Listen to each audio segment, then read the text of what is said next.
J'espère sincèrement que tout roule pour vous, que la santé est au rendez-vous et que l'année démarre en douceur. Car, tenez-vous bien, en Algérie, 2026 risque fort de ne pas être une année comme les autres. Une charnière, un virage à négocier, à subir ou à transformer, selon le courage ou l'opportunisme de nos dirigeants. Dès les premières lueurs de cette nouvelle année, ou au plus tard au cours de ces premiers mois, un événement de taille pourrait rebattre les cartes d'un vieux conflit qui paralyse le Maghreb comme un verrou rouillé depuis des lustres. Il s'agit, vous l'avez deviné, du sempiternel dossier du Sahara occidental. Véritable boulet géopolitique, exacerbé depuis l'été 2021, quand les relations diplomatiques entre l'Algérie et le Maroc ont explosé en vol. Bah bien, tenez-vous prêts ? Un possible tournant approche, et pas des moindres. Car figurez-vous que l'administration Trump, oui, celle-là même, dans un retour fracassant, s'active en coulisses pour organiser à Washington une réunion de haut niveau, où seront conviés tous les acteurs du drame, Rabat, Alger, le Front Polisario et la Mauritanie, le grand silencieux du dossier. D'ailleurs, c'est à cette occasion qu'aujourd'hui, Hadj Boun, président algérien à Alger, a reçu le haut conseiller du président américain Donald Trump pour l'Afrique, les affaires arabes et le Moyen-Orient, le célèbre et fameux Massad Boulos, qui revient donc à Alger une deuxième fois après une visite remarquée et importante qu'il avait effectuée au mois de juillet 2025, à la fin du mois de juillet 2025, en Algérie, où il avait déjà rencontré Abdelmadjid Tebboune, au cours de laquelle, c'était je crois sa première visite en Algérie, c'était fin juillet 2025. Voilà. Oui, il y a eu des discussions. Il y a eu des discussions importantes sur un certain nombre de problèmes régionaux, notamment le dossier du Sahara occidental. Deuxième visite de Massad Boulos donc en Algérie, aujourd'hui, ce 27 janvier 2026, où il a rencontré Abdi Tebboune. Le timing n'est pas fortuit, puisque Massad Boulos est venu à Alger quelques jours après une visite de la délégation du Polisario, du Front Polisario, aux États-Unis d'Amérique. Elle n'a pas été énormément médiatisée, cette visite de la délégation du Polisario. Malheureusement, sur le dossier du Sahara occidental, il n'y a pas d'informations suffisamment fiables et neutres, surtout puisque ce conflit opposant l'Algérie et le Maroc, ainsi que le Front Polisario, est malheureusement manipulé régulièrement et fait l'objet d'une intense opération de lobbying et de propagande dans les deux pays. Les médias algériens ne diront jamais la vérité sur le dossier du Sahara occidental. Les médias marocains ne diront jamais la vérité. Les deux appareils médiatiques propagandistes des deux pays essayent à chaque fois d'imposer leur version des faits, leur agenda, leur perception de ce conflit et leurs mensonges, au détriment de l'opinion publique. Il n'y a pas eu, il y a très peu, pour ne pas dire que je connais très peu, de médias libres, indépendants et neutres. Peut-être les médias espagnols, ou certains médias français, comme Le Monde par exemple. Et quelques médias espagnols très connus aussi ont cette capacité, cette rigueur, et ont eu cette lucidité de rester neutres sur ce dossier. Mais les médias algériens et marocains, ce n'est pas la peine. Franchement, moi, je vous déconseille de lire tout ce qui se dit sur le Sahara occidental dans les colonnes de la presse marocaine, comme dans les colonnes de la presse algérienne. Ils ne sont jamais neutres, ce sont des propagandistes. Chaque média algérien ou marocain essaie de défendre la position officielle et l'agenda officiel du régime auquel il est affilié. Donc cette visite de la délégation du Polisario, qui a été dirigée par celui qui est considéré comme le ministre des Affaires étrangères de la République autoproclamée arabe sahraoui démocratique, qui n'est pas reconnu par tous les pays du monde, mais qui est reconnu quand même par l'Union africaine et par une trentaine de pays à travers le monde. Mohamed Islam Bait, donc, a été à Washington. Il a été à Washington le 22 janvier dernier. Ils sont restés 48 heures, entre 2 et 3 jours, selon les informations disponibles, et il y a eu une rencontre avec un responsable de l'administration Donald Trump. Et selon plusieurs sources concordantes et crédibles, ce responsable américain serait Massad Boulos, Monsieur Massad Boulos, qui vient d'arriver à Alger aujourd'hui et qui a été reçu tout à l'heure par Abdid. Massad Boulos, qui est le responsable de l'administration Trump en charge du dossier de l'Afrique, des affaires arabes et du Moyen-Orient. Visiblement, c'est Massad Boulos qui a rencontré donc la délégation du Polisario menée par Mohamed Islam Bait. L'ordre du jour. Alors là, c'est beaucoup de propagande, beaucoup de manipulation. On n'a pas le fin mot de l'histoire. On a vraiment peu d'informations sur ce qui a été dit. Mais le Polisario, on connaît sa position. Il est parti à Washington pour négocier, pour essayer d'influencer les Américains et pour leur demander de se détacher un petit peu de l'option de leur alliance avec le Maroc. Parce que les États-Unis d'Amérique reconnaissent la souveraineté du Maroc sur le Sahara occidental. Ils reconnaissent que le Sahara occidental est une province marocaine. Ce qui, pour le Polisario, mouvement qui réclame l'indépendance du Sahara occidental et demande un référendum d'autodétermination, est inacceptable. Donc, il y a eu une rencontre. La délégation du Polisario est repartie, a quitté Washington après 2 ou 3 jours de rencontres et d'échanges avec un responsable américain, qui serait donc Massad Boulos. Et juste après cette visite, Massad Boulos débarque à Alger. Massad Boulos débarque à Alger pour parler essentiellement du dossier du Sahara occidental. Pourquoi ? Parce que les autorités américaines sont en train de préparer une première réunion préparatoire ce sera un sommet, une sorte de rencontre. Ce sera un round de négociation. Ce sera des échanges.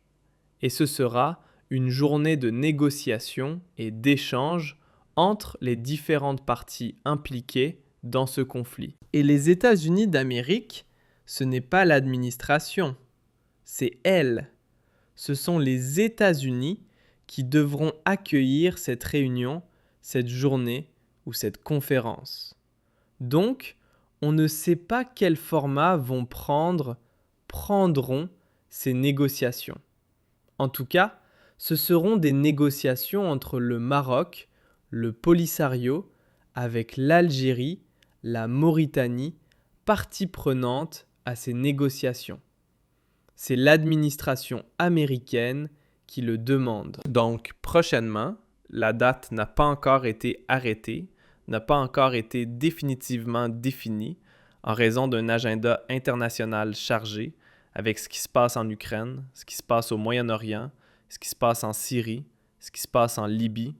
Donc, l'actualité internationale, elle est en feu en ce moment. Il y aura donc, selon les sources les plus crédibles et les plus neutres en ce qui concerne ce dossier, une réunion exploratoire de niveau ministériel. C'est-à-dire qu'il y aura des ministres qui représenteront le Maroc, l'Algérie, la Mauritanie, le Polisario, qui devront donc se rencontrer dans un lieu qui n'a pas encore été déterminé. Mais ce ne sera pas visiblement Washington. Ce sera peut-être une ville une ville américaine secondaire, pour garantir le calme et la sérénité, et très loin des caméras et des indiscrétions. Donc, la discrétion sera de mise. Et l'idée, selon les sources que nous avons pu consulter, il s'agit d'organiser, pour les autorités américaines, un format de négociation où tout sera contrôlé, où rien ne va fuiter, où les échanges discrets, où les échanges seront sereins pour aboutir à un résultat. Alors, selon les mêmes sources, côté Maroc, il va y avoir le chef de la diplomatie marocaine qui sera dépêché sur place, Nasser Bourita. Il y aura le ministre de l'Intérieur marocain. Il y aura un représentant des services secrets marocains, le renseignement intérieur, le renseignement extérieur. Du côté algérien, du côté mauritanien, comme du côté du Polisario, il doit y avoir aussi des ministres, ou des responsables de la diplomatie, ou des ministres proches, ou responsables des appareils sécuritaires. Donc, l'Algérie, elle devra, selon nos informations, selon nos sources, confirmer sa participation à cette réunion. L'objectif de Massad Boulos, c'est de convaincre l'Algérie d'assister à ce round de négociation, alors que l'Algérie n'a pas envie d'assister. L'Algérie, pour le moment, elle a une stratégie. Le problème n'est pas entre moi et le Maroc. Le problème, il est entre le Polisario et le Maroc. Et s'il y a des négociations, s'il faut qu'il y ait des négociations, c'est entre le front du Polisario et le Maroc. Et c'est au front Polisario de diriger ces négociations et d'assister à ces négociations. L'Algérie, selon nos sources, n'a pas envie d'assister à cette réunion. Surtout que, si elle assiste à ces réunions, l'Algérie sera obligée de parler à la partie marocaine, d'échanger avec la partie marocaine et de participer, de donner un avis, de commenter et de laisser une trace. Donc, de laisser des traces écrites et d'émettre un avis qui sera retracé, qui sera documenté dans la conclusion générale ou dans le bilan final de cette réunion exploratoire que les autorités américaines sont en train de préparer. Ce sera donc un tour de table préliminaire. Une rencontre qui ne se tiendra ni à Washington, ni à New York, mais dans un autre lieu, qui permettra à la fois la discrétion et le contrôle de ce format. Et si les échanges se soldent par des résultats positifs, il y aura un calendrier qui pourrait être mis en place par l'administration américaine pour une autre rencontre formelle, qui sera envisagée dès le mois de février 2026. L'objectif des États-Unis d'Amérique est de mettre fin à ce conflit qui dure depuis 1975 et d'enterrer ce dossier définitivement. Pourquoi? Parce que les États-Unis d'Amérique considèrent que c'est un conflit qui pourrit les relations du Maghreb, qui empêche le Maghreb de se concrétiser et qui permet à la Chine, à la Russie et à d'autres puissances concurrentes et hostiles de s'implanter en Afrique et d'étendre leur influence au Maghreb. Comme les États-Unis d'Amérique sont totalement favorables aux thèses marocaines, cela va être très compliqué pour les autorités algériennes, pour le régime Tebboune, de se défendre agréablement et confortablement dans ce dossier. La pression, là, les Américains vont exiger que l'Algérie assiste à cette réunion. Je dis bien, ils vont exiger, parce que pour l'Amérique, pour les États-Unis, pour Donald Trump, pour l'administration américaine, cela, c'est une...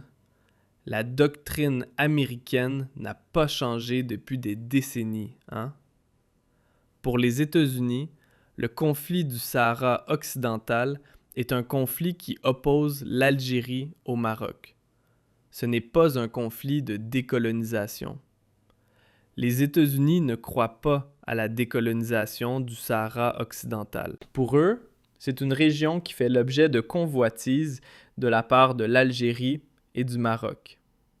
Et comme il y a un problème historique entre l'Algérie et le Maroc, si l'Algérie n'assiste pas à des tours de négociation ou à des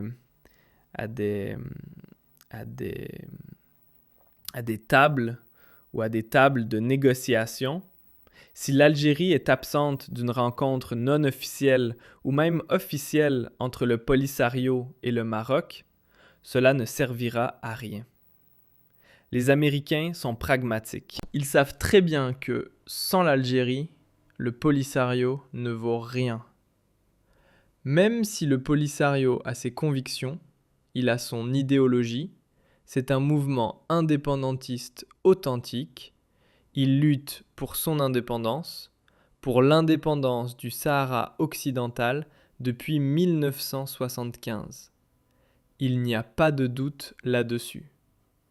Sauf que, sans l'Algérie, le Polisario est une coquille vide. Le Polisario, c'est l'Algérie pour les Américains, comme pour un grand nombre de pays occidentaux, et même de pays africains.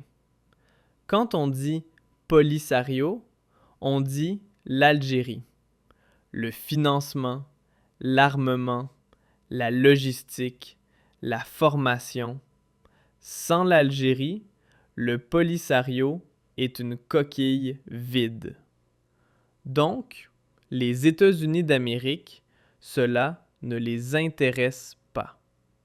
Les Américains, cela ne les intéresse pas d'organiser des manœuvres ou des pourparlers si l'Algérie n'est pas présente. Ça ne sert à rien de parler au prêtre alors qu'on peut parler directement au bon Dieu. Les Américains veulent régler le problème directement avec le bon Dieu. Ils ne veulent pas passer par le prêtre. Ils ont complètement raison. Et je pense que M. Abdelmadjid Tebboune est dans une situation très indélicate. S'il accepte d'envoyer une délégation, c'est qu'il sera obligé de reconnaître la légitimité du Maroc, de reprendre des relations et le dialogue avec le Maroc, et donc, ce sera un camouflet pour sa politique marocophobe et pour sa politique dans laquelle il affiche une position très claire. Pas de bons voisins, pas de relations de bon voisinage, pas de réconciliation, pas de reconnaissance. On est divisé, on a divorcé, et le divorce est consommé. Et le Maroc est une page tournée. Sauf que les États-Unis d'Amérique ne vont pas l'entendre de cette oreille. Ils vont l'obliger. Ils vont l'obliger parce que sinon, les Américains ne vont pas organiser cette rencontre. Donald Trump, l'administration Trump, contrairement aux autres administrations précédentes, cherche l'efficacité, cherche l'utilité, cherche des avancées notables. Elle ne va pas accueillir une rencontre qui ne servira à rien, où les deux délégations vont se regarder comme des chiens de faïence. Et voilà, la froideur, l'indifférence, l'incompréhension. C'est au revoir, même pas une poignée de main, même pas une avancée. Cela ne servira à rien. Les Américains cherchent l'efficacité, et pour les Américains, le conflit du Sahara occidental n'a qu'une seule issue. C'est le plan d'autonomie marocain. C'est ça le problème pour le régime Tebboune. C'est que Donald Trump appuie le Maroc. Il appuie le plan de développement, le plan d'autonomie marocain. Je ne crois pas que pratiquement toutes les grandes puissances de ce monde, surtout les puissances occidentales, les puissances non occidentales, comme la Chine et la Russie, ne se sont pas encore prononcées officiellement et ouvertement.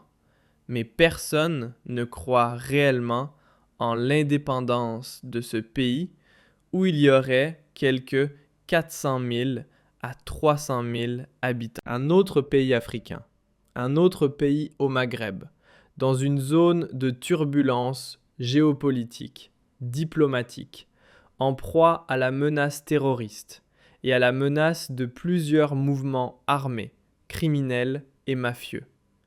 Personne ne croit à la viabilité, à la fiabilité, à la pertinence ou à la crédibilité de l'option de créer un nouvel État indépendant.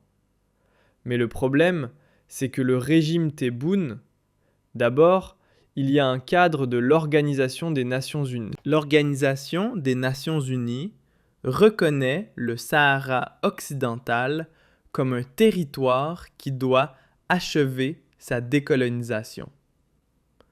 Donc, c'est le problème. Il est posé au niveau de l'Organisation des Nations Unies. Le droit international reconnaît l'existence du problème sahraoui. Et l'Algérie n'a pas envie de renoncer à son soutien à l'option de l'indépendance du Sahara occidental. Donc, tout le défi pour les Américains, c'est comment exercer des pressions directes pour amener le régime algérien à changer officiellement de position. Et vous connaissez Donald Trump. Avec Donald Trump, les États-Unis d'Amérique, l'administration américaine, n'ont pas le même langage qu'avec les présidents précédents. Avec Donald Trump, c'est la menace, c'est le chantage. Je dirais que, pour le moment, la seule chance d'Abdid, de son régime, c'est que Donald Trump, pour lui, le Sahara, pour le moment, Donald Trump ne se sent pas très contrarié si l'Algérie ne veut pas participer aux négociations, si elle ne veut pas adhérer au plan américain ou si elle ne veut pas renoncer à son soutien à l'indépendance du Sahara occidental. Ce n'est pas une question fondamentale, parce qu'il n'y a pas de guerre. C'est un petit conflit. Ce n'est pas comme entre le Rwanda et le Congo, ou entre l'Arménie et l'Azerbaïdjan, ou entre le Cambodge et la Thaïlande. L'Algérie et le Maroc ne s'affrontent pas directement. C'est une guerre froide. C'est le Polisario qui affronte le Maroc et ce sont des petits... C'est un conflit larvé. Ce sont quelques escarmouches, etc., quelques blessés, de temps en temps, 1 ou 2 individus tués, pas plus. C'est un conflit vraiment invisible. Donc, les Américains, non.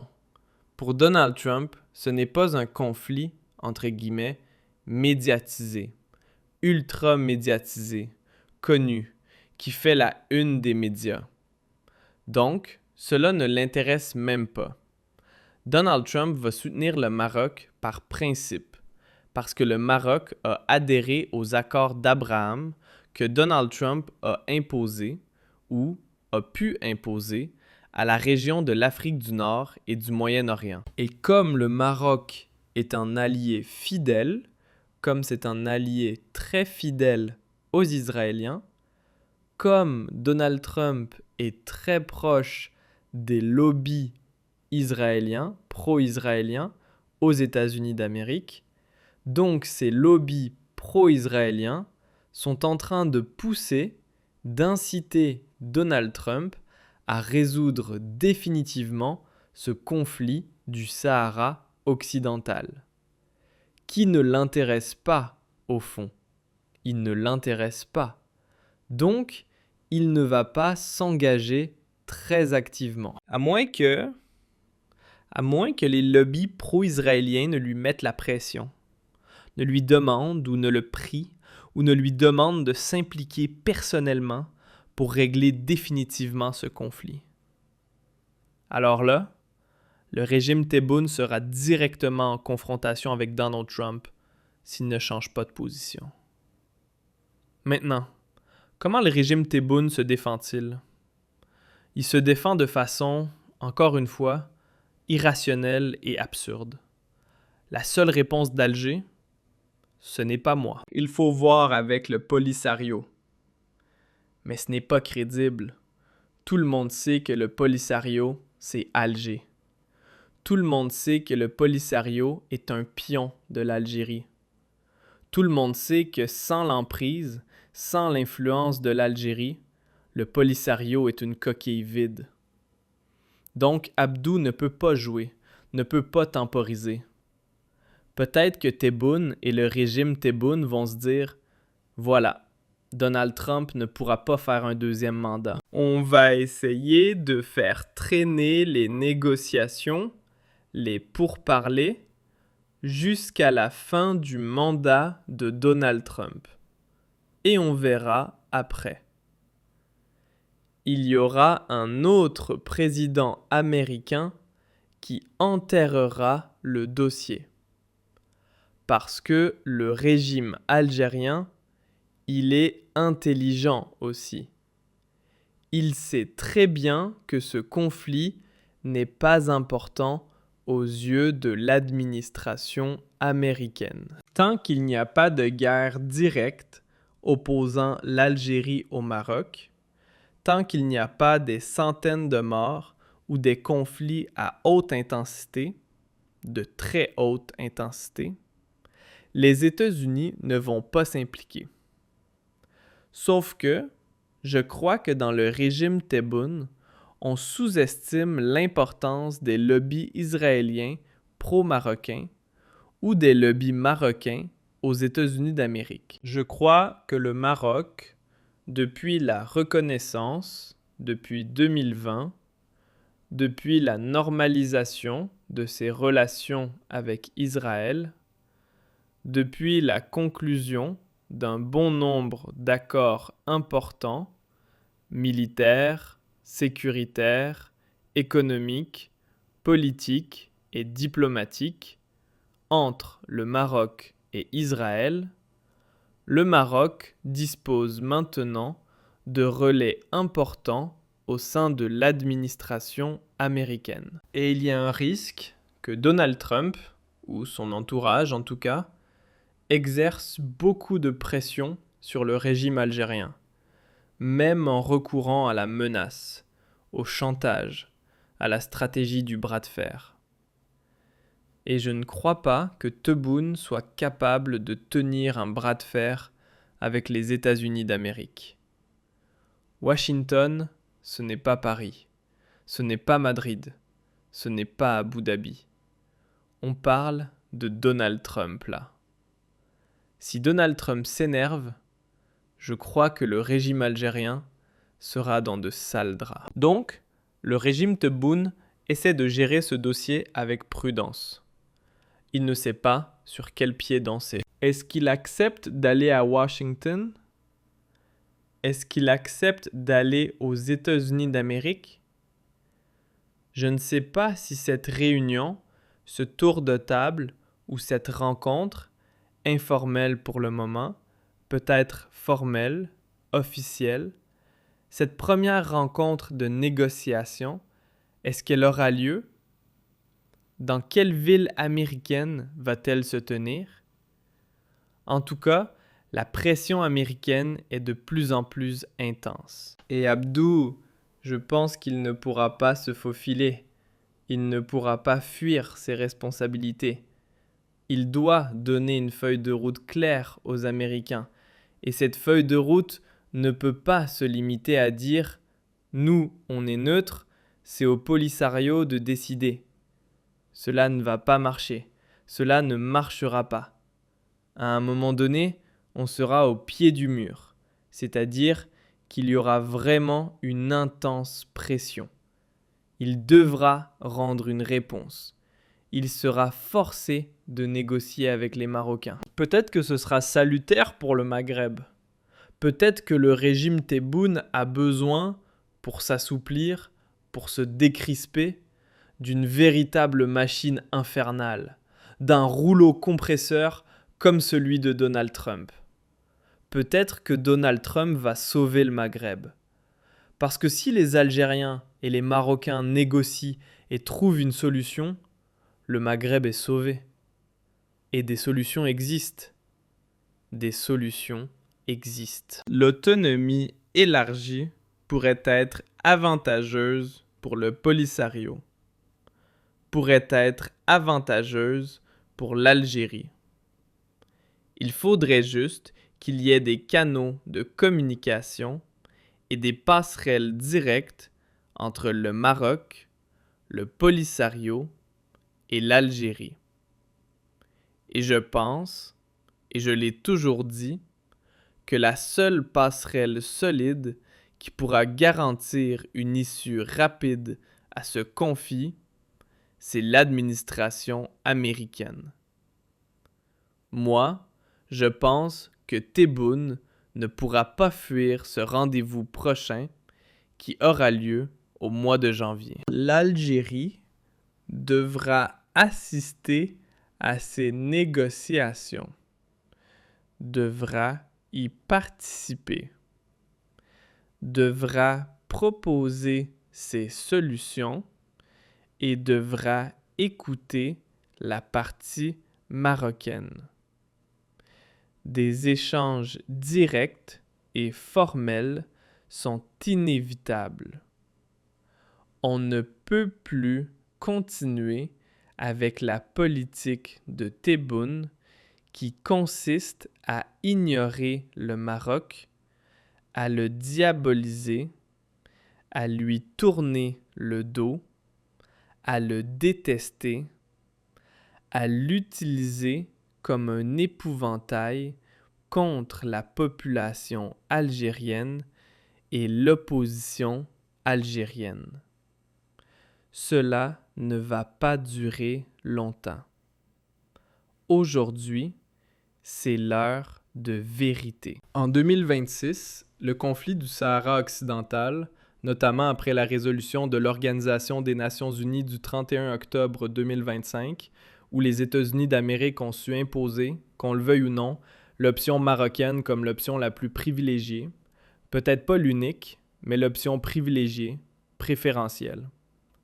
Je crois qu'en 2026, ce sera une année phare pour le dossier du Sahara occidental et ce sera le moment du dénouement. La dynamique de la communauté internationale va se renforcer, s'orienter vers la reconnaissance de la souveraineté du Maroc dans le cadre d'une autonomie élargie. Je crois que le régime algérien, son dogme de l'indépendance du Sahara occidental, est appelé à être revu en toute urgence. Puisque, avec Donald Trump, on ne peut pas risquer malheureusement les affrontements ou la fracture. Parce que les relations algéro-américaines sont très sensibles et très importante. Et l'Algérie n'a pas du tout intérêt à se mettre à dos Donald Trump, ni à provoquer Donald Trump. Au contraire, elle doit se montrer intelligente et profiter du caractère très fort et bien trempé de Donald Trump pour essayer d'imposer des concessions au Maroc et pour obtenir une solution qui sauvera son honneur et qui sauvera aussi ses intérêts suprêmes dans ce très sensible, délicat et incessant conflit qui est celui du Sahara occidental.